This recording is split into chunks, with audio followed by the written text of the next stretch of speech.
Welcome to News Mongolia, where we bring you the latest stories and updates from across the nation and beyond. I'm Batsir Namshir. On News Mongolia today, Planet Gold Mongolia project concludes after 6 years, advancing mercury-free gold mining and community empowerment. UNDP launched the 2025 Human Development Report in Mongolia. Mongolia and Turkey to expand disaster risk reduction and emergency management cooperation. For the news, stay tuned.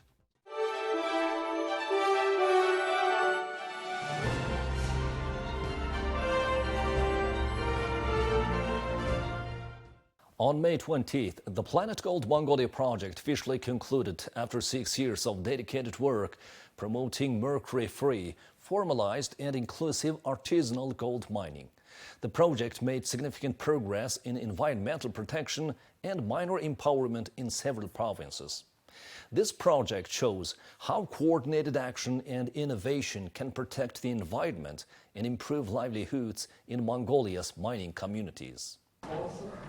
Over 70 representatives, including government officials, international partners, artisanal miners and community leaders gathered to mark the conclusion of the Planet Gold Mongolia project funded by the Global Environment Facility. The project was implemented by the United Nations Environment Programme and the United Nations Industrial Development Organization, executed by the Artisanal Gold Council in partnership with the Ministry of Environment and Climate Change of Mongolia. So what we do is we have worked very closely with the different government authorities, particularly the Ministry of the Environment and Climate Change, and also the Ministry of Mines. Through them, we develop a set of governance that would ensure the good management of the legacy that we build. So, for example, we're ensuring that the land from the artisanal miners which we work with is properly formalized and secure. Second, we provide all the training so those miners can process the ore without using any dangerous chemical like mercury. Third, we supported the development of a lending facility, a cooperative run by the miners themselves, and we provide all the good governance and support. So now all those entities are going to be transferred to different government authorities, and one person specifically would follow up the continuation of those activities.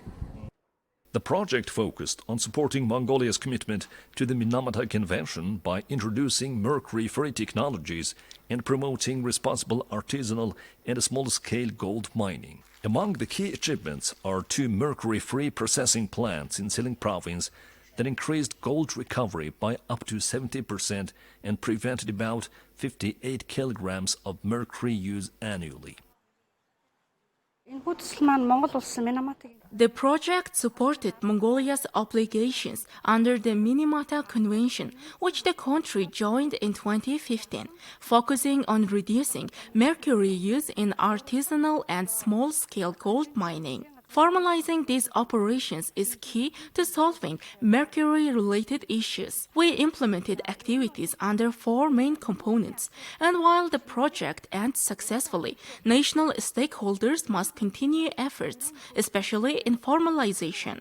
When artisanal and small-scale gold mining is informal, the gold supply chain remains informal too. With the approval of the revised ASGM regulation in August 2022, legal conditions now exist for formal operations. The project contributed to this by providing technical support. A stable legal environment is vital. Our 6 studies all recommend consistent policies and ongoing support for artisanal and small-scale gold mining. That's where government attention should be focused. The Artisanal and Small-Scale Mining National Federation represents about 7,000 miners, but the real number could grow if more are formalized, as artisanal and small-scale gold mining is a major source of local jobs.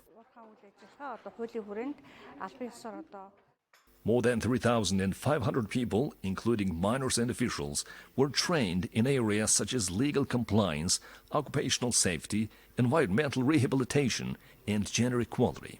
Of the 398 miners who received technical support, 158 formalized their operations with permits, advancing the sector's transparency and sustainability. Gender equality was a priority, with the establishment of a women-led savings and credit cooperative to improve financial access and promote women's leadership in mining communities. Formalizing the artisanal and small-scale mining sector means strengthening its legal framework and ensuring workers operate within the law. The Planet Gold Mongolia project played a key role in revising the ASM regulation approved under Government Resolution number 296 in 2022.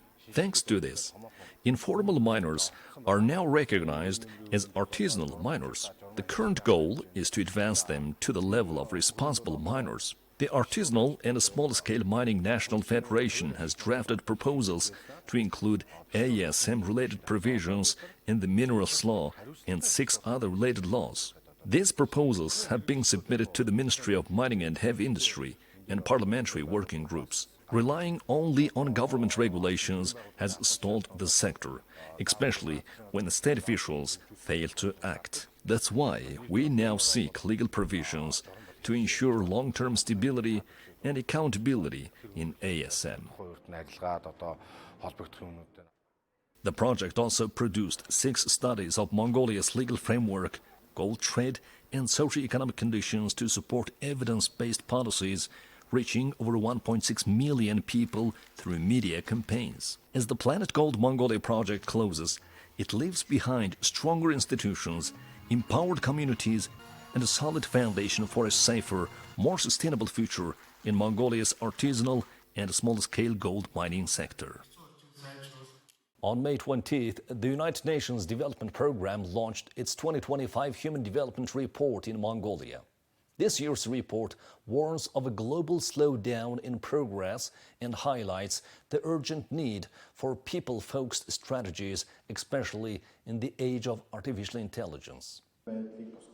Entitled A Matter of Choice, People and Possibilities in the Age of AI, the UNDP's 2025 Human Development Report was officially presented in Ulaanbaatar on May 20th, following its global launch in Belgium on May 6th. The report reveals that, aside from the COVID-19 pandemic years, the world has seen the slowest growth in the Human Development Index since 1990. It calls for urgent action, outlining 3 key steps: building an economy where AI and people work together, ensuring human control throughout AI systems, and investing in modern education and healthcare. The report that we launched today is sending as one of the messages is that for Mongolia to progress further in its human development standing, it needs to have a bold and ambitious approach and strategies, and to use technologies, new technologies particularly. Technologies like the artificial intelligence, and that was the topic of this Human Development Report. How artificial intelligence can help advance the human capital, the human development, rather than limit it. So it comes with a number of recommendations that Mongolia can use. Mongolia ranks 104th out of 193 countries with a Human Development Index value of 0.747, a 26% improvement since 1990. Life expectancy has increased by nearly 13 years, and income per capita has grown by over 140%.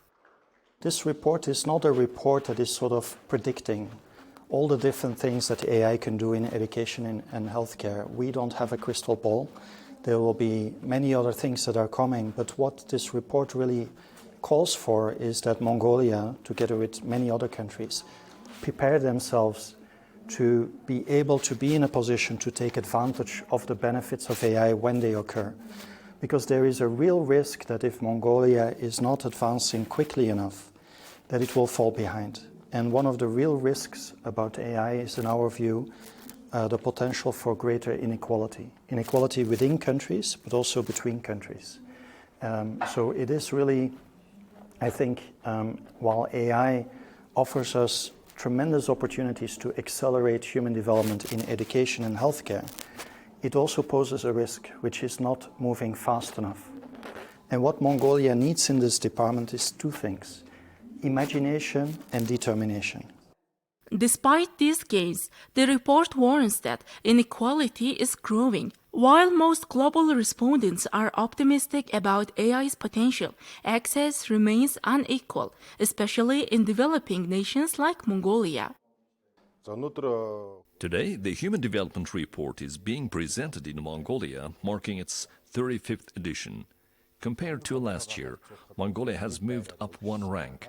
While global progress has slowed due to the COVID-19 pandemic, this year's report stands out by focusing on how artificial intelligence impacts the three key components of human development: health, education, and income. First, it looks at how AI can improve life expectancy through early diagnosis. Second, it highlights how digital tools can reduce the education gap between urban and rural students. And third, it examines how AI can support economic well-being by boosting digital job opportunities, especially in rural areas. We are seeing widening gaps in health access, education quality, and poverty between cities and the countryside. AI can help us close those gaps if used wisely. That's why the digital development and innovation sector is actively involved in today's report launch.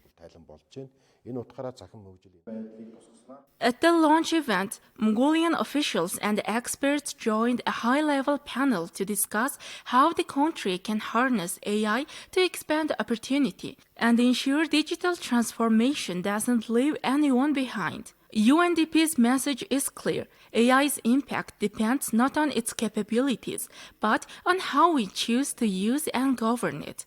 For countries like Mongolia, that means a crucial window to build a smarter, more inclusive future. With the 2030 Sustainable Development Goals at risk, the UN is urging immediate action to put people at the center of the AI revolution.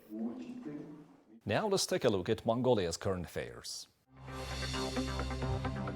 On May 19th, Chief of the National Emergency Management Agency, Major General Eromboyan Gomchao, met with Ambassador Extraordinary and Plenipotentiary of the Republic of Turkey to Mongolia, Başak Genç Yüksel, to discuss the expansion of bilateral cooperation in disaster risk reduction and emergency management. Major General Eromboyan provided an overview of the NEMA's operations and briefed the ambassador on the ongoing collaboration between the two countries in disaster risk reduction. The Major General expressed gratitude for the support extended by the people of Turkey during times of difficulty. He also acknowledged the valuable expertise shared by Turkey's Disaster and Emergency Management Authority in developing a unified information database, as well as the General Directorate of Forestry and Wildlife Preparedness and Response. Ambassador Yüksel expressed satisfaction with the collaboration between NEMA and AFAD and affirmed commitment to further strengthening their partnership. The governments of Mongolia and the Republic of Turkey discussed potential areas of collaboration during the fourth meeting of the Mongolia-Turkey Joint Committee on Economic and Trade Cooperation in 2005, laying the foundation for bilateral cooperation in disaster management. Now let's take a look at the currency exchange rates provided by Mongol Bank.